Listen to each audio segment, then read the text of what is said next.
I still remember the night he told me I was too soft for a man like him. Funny thing is, he said it like it was a compliment. Like I should thank him for the diagnosis before he walked out the door and straight into someone louder, flashier, crueler. Back then, I thought love was about patience, about being there even when it hurt. It started small. The jokes. We'd be at dinner with friends, and if I hesitated before disagreeing with someone, Logan would grin and say, "See, Catherine doesn't fight. She forgives everyone." They'd laugh.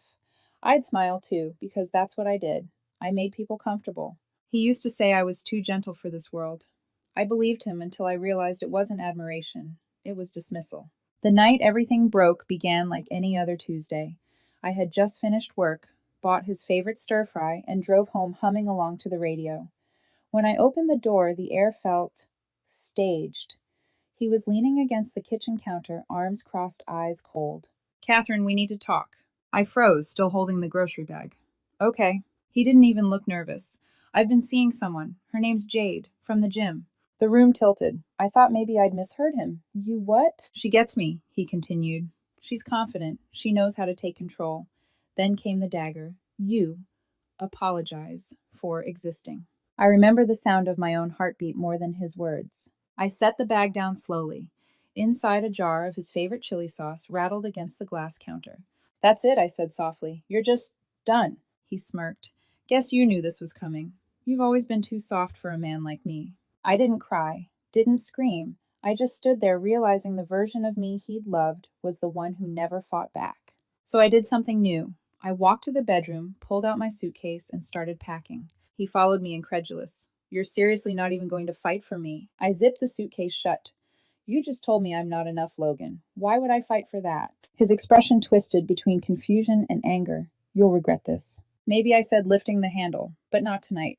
And I left. No shouting, no slammed doors, just silence. The silence, it turned out, was the hardest part. For weeks I woke to the sound of absence.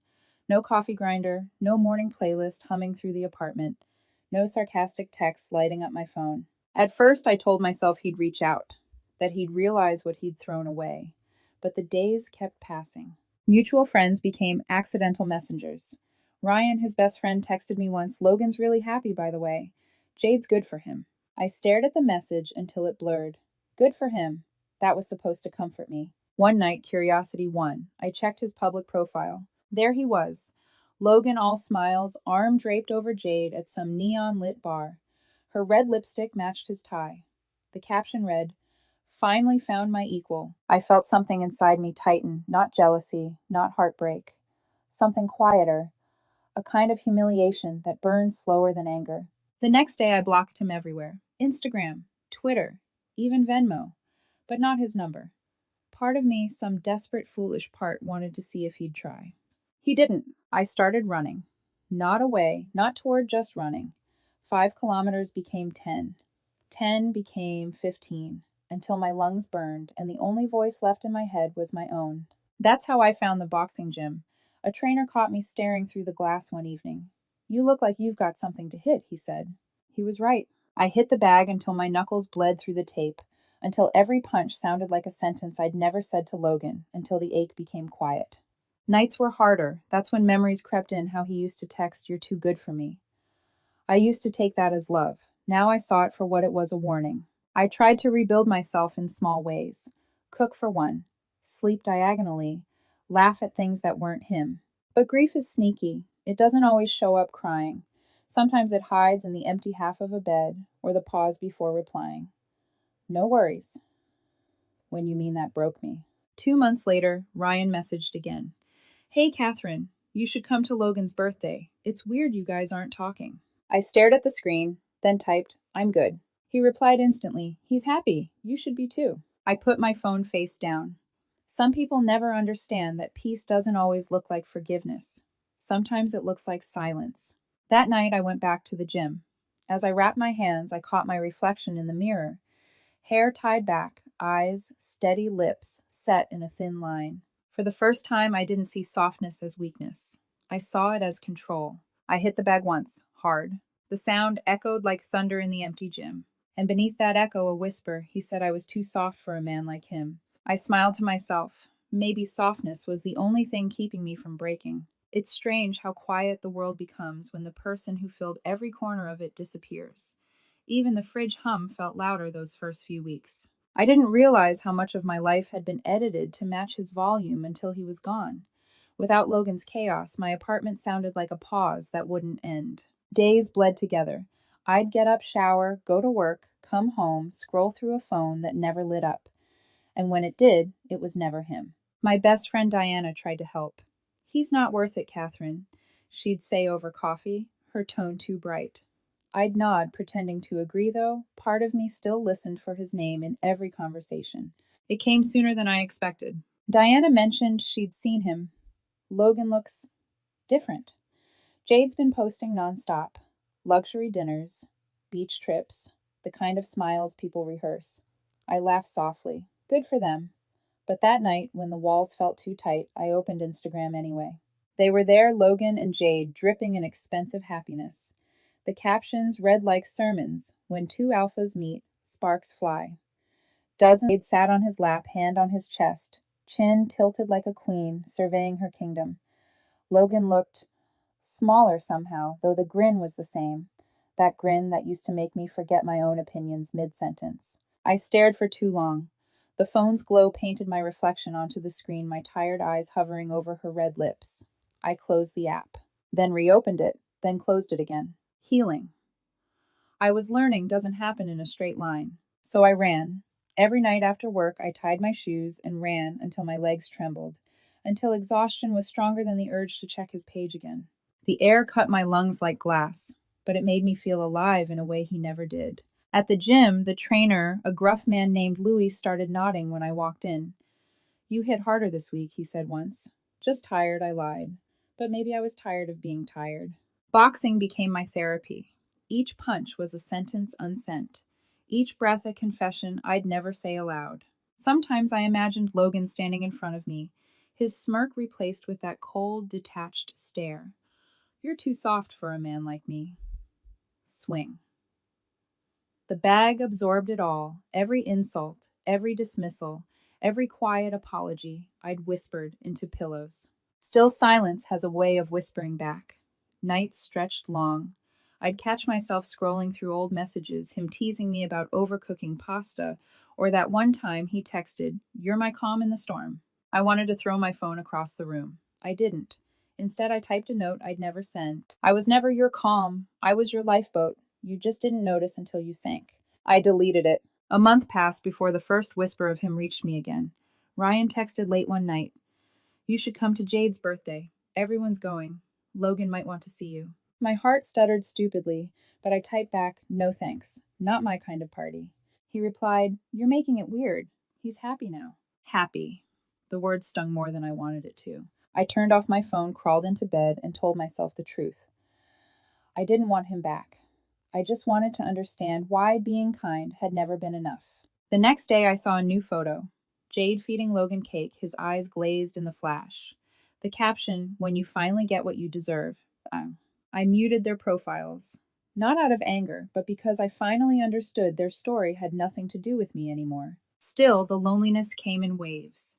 It showed up at the grocery store when I caught sight of his favorite snacks, or in the gym when a song we used to dance to started playing over the speakers. Once I saw a couple arguing in the parking lot, her voice breaking his face blank, and I recognized it. That hollow look of someone begging for love from a wall.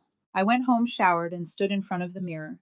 My reflection looked unfamiliar, sharper around the edges. Softer, too, but not fragile anymore. I whispered to the woman staring back, "You're not the problem. You were just in the wrong story." Weeks later, Diana dropped another casual bomb. "Did you hear about Logan's promotion?" I froze mid-sip. "No." She smiled, oblivious. Apparently Jade posted about it, said she's proud to be his motivation. The ache came back low and dull. I nodded, forcing a smile. Good for him. My voice didn't even shake this time. But that night I ran longer than usual, 10 kilometers, maybe 12, until my lungs burned and my chest tightened. And for the first time since the breakup, when I reached home, I didn't cry. I just stood by the window, drenched in sweat, watching the city lights flicker like distant stars. Somewhere out there, Logan was laughing, posing, living his new life. And yet, the silence around me didn't hurt anymore. It felt like peace. like the kind of quiet you earn after surviving a storm. I closed my eyes and whispered to the dark ghosts only haunt places where they are remembered. Then I smiled, because for the first time in months I couldn't remember his voice. Peace has a strange way of ending, not with chaos, just with a whisper.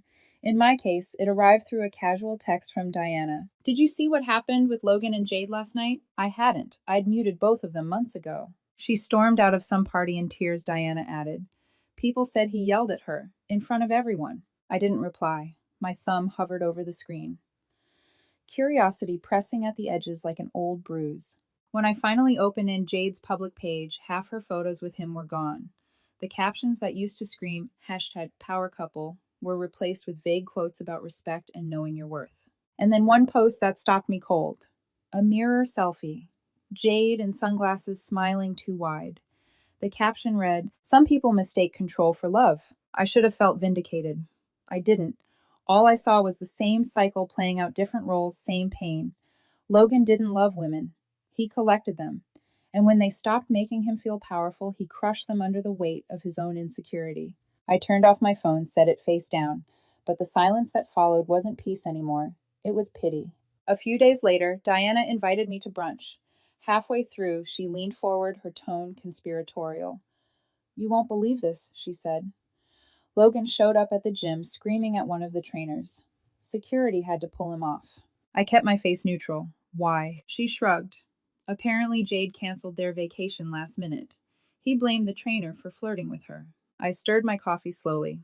That sounds exhausting. She laughed awkwardly. "You dodged a bullet, huh?" I smiled, but my chest ached, because dodged implied I'd seen it coming. Truth was, I'd been blind until the fire was already spreading. That night, I opened my laptop for the first time in weeks, not to check on him, just to write. I started typing something I never planned to share. You can love someone so much that you start shrinking to fit the space they give you. But one day you'll realize they only ever loved you small. When I finished, I sat back and stared at the words. Then, without meaning to, I opened my browser and typed his name. His LinkedIn profile came up first, new photo, the same confident smile.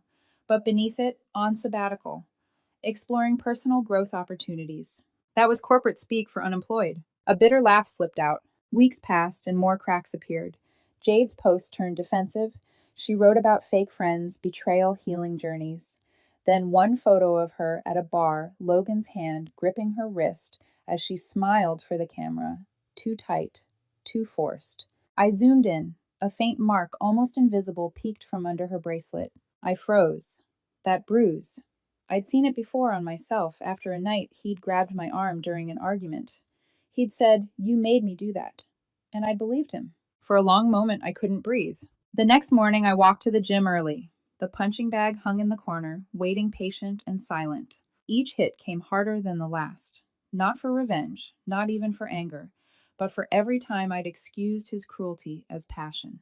Luis, my trainer, watched quietly before saying, "You've got power now, Catherine." I nodded, sweat dripping down my jaw. "Feels like it." He smiled. "Power's good. Just don't waste it on ghosts." That night, I lit a candle by my window. The city hummed outside, unbothered, alive, distant. I scrolled through Jade's page one last time. Then, without hesitation, I blocked her too. Because I didn't need proof that he hadn't changed. I'd already lived it. I whispered into the glow, "Let someone else believe his storm is warmth." A week later, Diana texted again. "You won't believe it. Logan and Jade split. Publicly, she deleted everything. He's a mess. Drunk texts, late night rants. People are starting to avoid him." I read the messages slowly without feeling, then typed back, "I hope they both heal." It was the truest thing I'd said all year. That night I dreamt of him for the first time in months. We were standing in the old apartment. He looked exactly the same, smug, tired, cold. But when he opened his mouth, no sound came out. Just silence. The same silence he'd left me in, only now it belonged to me. When I woke up, the sun was rising, bleeding gold across the room. I poured myself coffee, opened the window, and smiled faintly. Logan's world was falling apart, and for the first time I didn't care. He had called me too soft, but softness hadn't broken me, it had saved me. I had almost forgotten what his voice sounded like until the night it came crawling back through the phone. It was 3:07 a.m. when it rang, an unknown number. At first I thought it was a wrong call. I let it ring out. Then came the voicemail. Breathing, slow, uneven, and a whisper, "Please, Catherine." A muffled crash, then silence. I replayed it once, twice, until the sound of my own heartbeat drowned it out. The voice was unmistakable. Logan. By morning, the gossip had already spread. Diana texted first. "You won't believe this, Logan got arrested last night. Bar fight. Some guy looked at Jade too long." I stared at my phone, coffee going cold in my hand. "He's fine," she added. "Jade bailed him out, but she deleted all their pictures. Again." I typed back, "He'll be okay," then muted the conversation. There was a time I would have rushed to fix him. Now I just rinsed my mug and went to work. The email started 2 weeks later.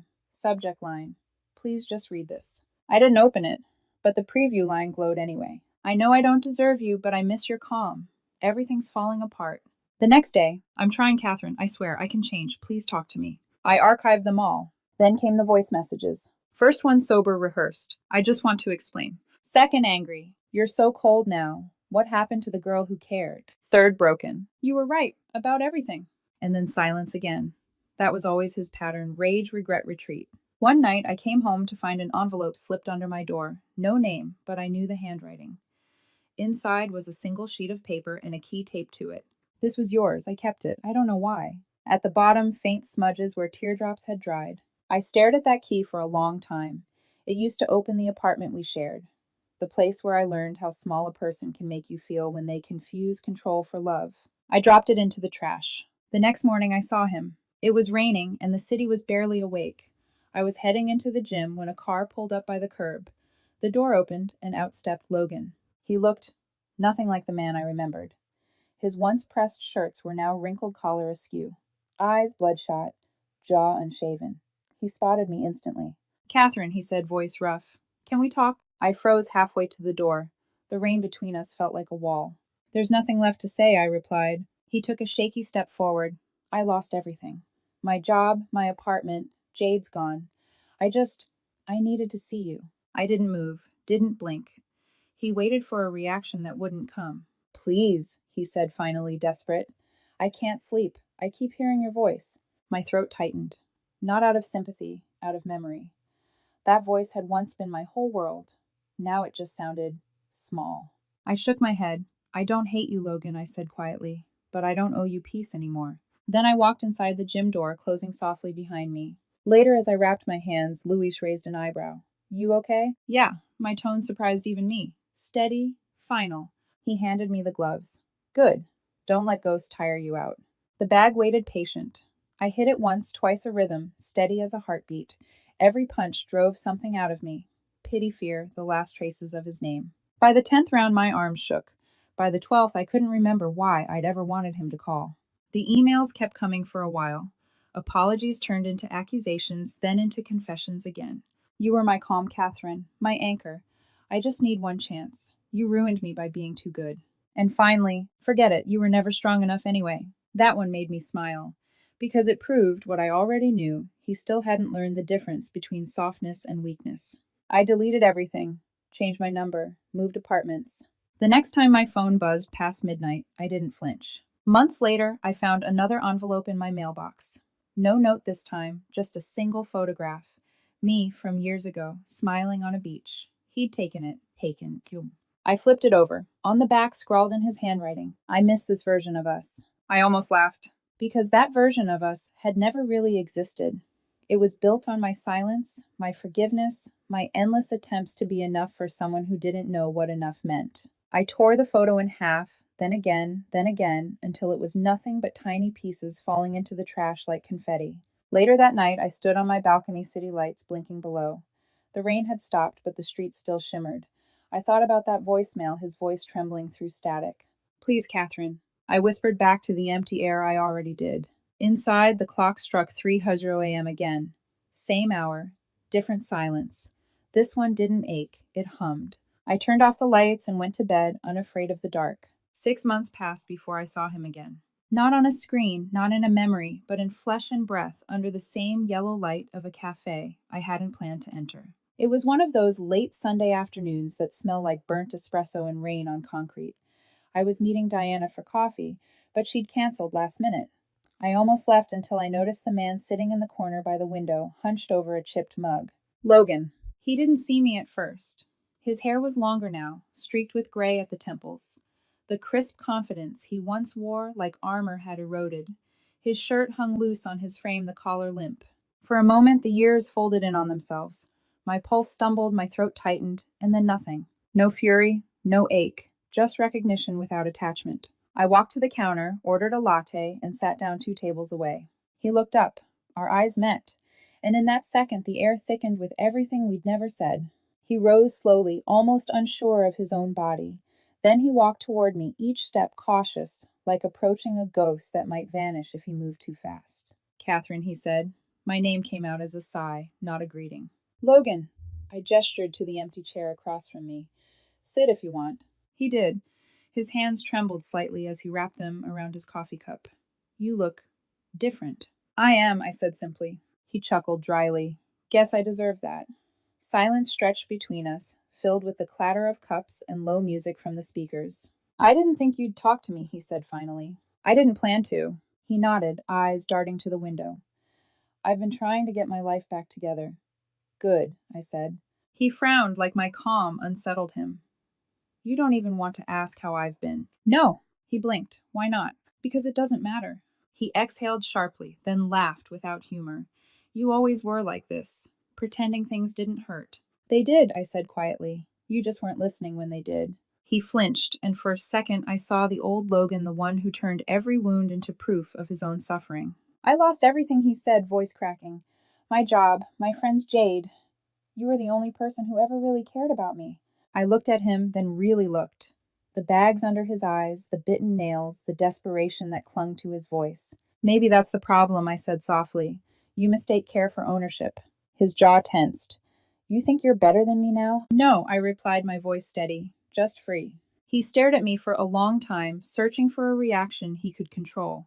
When he didn't find it, his composure cracked. "Do you hate me?" he asked finally. "I don't think about you enough to hate you." The words landed like glass shattering between us. His lips parted, but no sound came out. Then a flicker of something pain-pride crossed his face. "You're lying," he said hoarsely. "You have to be. You can't just erase someone like that." I tilted my head. "Then why does it scare you that I did?" A soft buzz interrupted us. My phone lit up on the table. "Noah dinner tonight. I'll bring wine." I didn't hide the screen. I didn't need to. Logan's eyes followed the glow, and the color drained from his face. "You're seeing someone." I nodded. "Yes." He swallowed hard. "Is he kind?" "Yes." His voice cracked. "So that's what you wanted all along, huh? Some nice boring guy who doesn't need to break me to feel strong," I cut in. The cafe fell quiet again. Even the barista looked up from behind the counter, sensing something sharp in the air. Logan leaned back defeated. "I was stupid." "Yes. I thought being in control made me powerful." "It just made you small," I said. "You could have been so much more if you'd known how to love without conquering." He stared at his hands. They were shaking. "I don't know how to stop thinking about you," he whispered. "That's your work to do," I replied, gathering my bag, "not mine." As I stood, his voice cracked again. "Catherine, please, just tell me I'm not a monster." I paused. "You're not a monster, Logan. You're a man who mistook love for control, and now you're paying for it." He nodded, tears threatening, but not falling.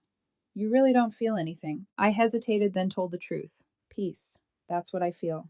When I turned toward the door, he grabbed my wrist, reflexive, desperate. The same wrist he'd once bruised during an argument. I looked down at his hand, then up at him. Slowly, deliberately, I pulled free. His fingers dropped, trembling. "What if I change?" "Then you'll be better for the next person," I said. "But not for me." And then, because I owed it to myself to end it properly, I added, "You told me I was too soft. But softness doesn't mean weakness. It means I can walk away without needing to see you suffer." I left him there in that cafe, full of half-drunk cups and unfinished apologies. Outside, the rain had stopped. The sun slipped between the clouds, warm against my face. My phone buzzed again. "Noah leaving now. Can't wait to see you." I smiled. Behind me, through the cafe window, I saw Logan still sitting there, staring into his coffee like it might explain something. But it wouldn't. Some lessons only come when there's no one left to teach them. I slipped my phone into my pocket, exhaled, and whispered to myself, "Peace doesn't need witnesses." Then I crossed the street toward the light, toward dinner, toward a life that finally felt like mine again. It's been almost a year since that afternoon at the cafe. Since the last time I looked into Logan's eyes and saw not a lover, not even an enemy, just a man out of stories to tell. Funny how time works. You think healing will be a loud, cinematic thing, but mostly it's quiet. Morning sunlight on the floor, coffee that doesn't go cold, a message from someone new that makes you smile without bracing for disappointment. That's what peace sounds like. It doesn't roar, it hums. Now, my mornings start differently. No checking my phone for apologies that will never come. No overthinking what I could have done to make someone stay. Instead, I wake to the smell of fresh air and Noah's soft humming in the kitchen. He doesn't demand space, he shares it. When he looks at me, I don't feel small. I feel seen. Sometimes I catch myself waiting for the other shoe to drop because people like Logan train you to expect punishment after peace. But Noah just smiles, hands me a mug, and says, "You're allowed to be happy, you know." I believe him now. Photo from Logan's public profile. Him with a new woman. Her smile too wide, her pose too stiff. The caption read, "Real women don't play games." For a second, I stared at it, waiting for the old ache to return, but it didn't. I just laughed a soft, almost pitying sound. Diana texted, "You okay?" I replied, "Better than ever," and meant it. Then I deleted the photo, muted his name, and went on with my day. That night, I walked home from work through streets lit by a warm, amber glow. Every corner hummed with life vendors, closing shop children, chasing each other, an old couple sharing a quiet laugh. I realized something then. Healing doesn't erase the past. It just teaches you how to walk beside it without flinching. I don't hate Logan. He's part of my story, sure, but not the ending. Not anymore. Saturday mornings, I still go to the boxing gym. Luis nods when he sees me tossing me gloves. "You're early," he says. "Needed to clear my head," I reply, grinning. He watches as I start jab cross hook. Each punch steady, rhythmic, alive. "You hit harder than last week," he says when I stop to breathe. "Because I stopped pulling punches," I answer, smiling. He chuckles. "That's my girl." Later in the locker room, I catch my reflection in the mirror. Same face, different woman. Softer, yes, but unbreakable in a way she never used to be. I think back to that night a year ago, standing in my apartment with a suitcase while Logan called after me. "You'll regret this." He was wrong. I don't regret leaving. I regret all the times I stayed after knowing I should have gone. Sometimes late at night, I still hear echoes. Not of his voice, but of mine. The quiet version that apologized too much, that confused endurance with love. I whisper back to her now, "You made it out." And in that whisper, I feel the kind of strength he never understood, the kind that bends but doesn't break. A few nights ago, I walked past that same cafe where I'd last seen him. The lights were dimmer, the tables rearranged. He wasn't there, of course. Just a couple laughing softly in the corner, the sound of spoons tapping porcelain. For a moment, I stood by the window watching them. Then I smiled, tucked my scarf tighter, and kept walking. Some ghosts are better left unseen. When I got home, Noah was on the couch reading barefoot, half asleep. He looked up and said, "You're glowing." Maybe I was. Because when you finally stop trying to be someone's anchor, you learn how to float. I kissed him goodnight, turned off the lights, and lay in bed listening to the rain outside. It didn't sound like sadness anymore. It sounded like a song I used to know now, playing in a different key. He said I was too soft for a man like him. Maybe softness was what saved me, because it takes more courage to heal than to